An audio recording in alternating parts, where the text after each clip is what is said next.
Welcome to D6. This is professor Vinod Kumar. భారతదేశం అంతా ఇవాళ ఓట్ల గల్లంతుపై, ఓట్ చోరీపై కల్లోలమవుతుంది. మొత్తం సుప్రీం న్యాయ వ్యవస్థ నుండి మొదలుకుంటే గ్రామీణ ప్రాంత ఓటర్ వరకు ఇవాళ దాని మీదనే చర్చ జరుగుతుంది. ఇవాళ సుప్రీం న్యాయ వ్యవస్థ, ముఖ్యంగా సర్వోన్నత న్యాయ వ్యవస్థ సుప్రీంకోర్టు అద్భుతంగా తన యొక్క ఇవాళ ఈసీకి బీహార్లో 65 లక్షల ఓట్ల గల్లంతు పేర్లు వెల్లడించండి, ఆ పేర్లు బీహార్లో తొలగించిన ఓటర్ల యొక్క పేర్లు ఎవరెవరు, వాళ్ళని ఎందుకు తొలగించారు, కారణాలు ఏంటిది చెప్పాలని చెప్పేసి ఏదైతే చెప్పిందో ఇవాళ ముచ్చెమటలు పట్టిస్తున్నది ఈసీకి. ఎందుకంటే ఇవాళ బతికున్న వాళ్ళను అక్కడ వాళ్ళు చంపినట్టుగా చూపెట్టారు. మనకు నిన్న జగద్ యాదవ్ తీసుకొచ్చి సుప్రీంకోర్టులో సమర్పించాడు. వాళ్ళు లిస్టులో చనిపోయి ఉన్నారు, కానీ మనుషులు బతికే ఉన్నారు.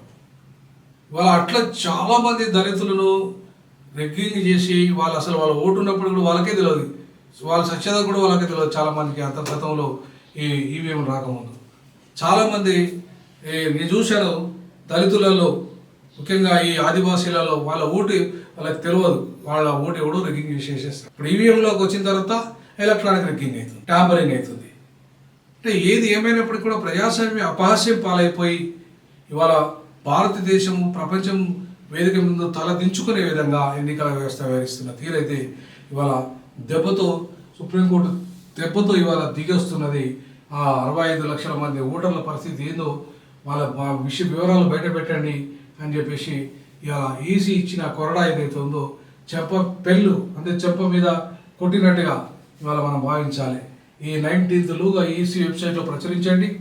అలాగే బ్లాక్ డెవలప్మెంట్ నుండి పంచాయతీ ఆఫీసులు నోటీస్ బోర్డుల మీద అతికించండి. మళ్ళీ దరఖాస్తు చేసుకుని సమర్పించే పత్రాల్లో ఒకటి ఆధార్ను పరిగణించాలి. అలాగే వెబ్సైట్లో ప్రచురించే ఓటర్ ఐడితో జాబితా ఓటర్ ఐడితో ఉండాలి, వెతుకోగలిగేలా ఉండాలి. అలాగే ఈ జాబితా ఇవ్వడం వల్ల ఎన్నికల కమిషన్ పట్ల ప్రజల్లో మరింత విశ్వాసం పెరుగుతుందని చెప్పేసి ఇలా ఈసీ కొరడా జులిపించింది.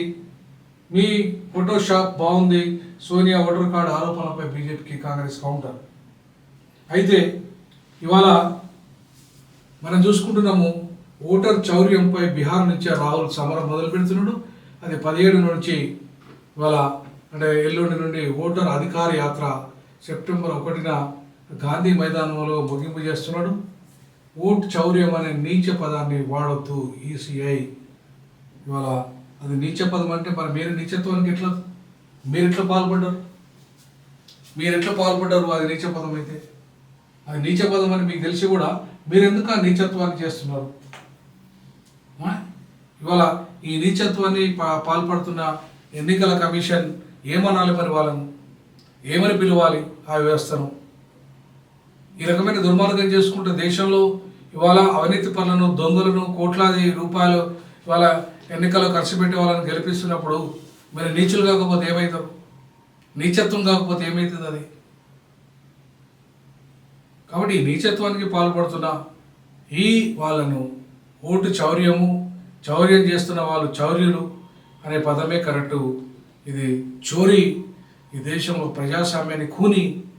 ఓటు చౌర్యము ప్రజాస్వామ్యం కూని.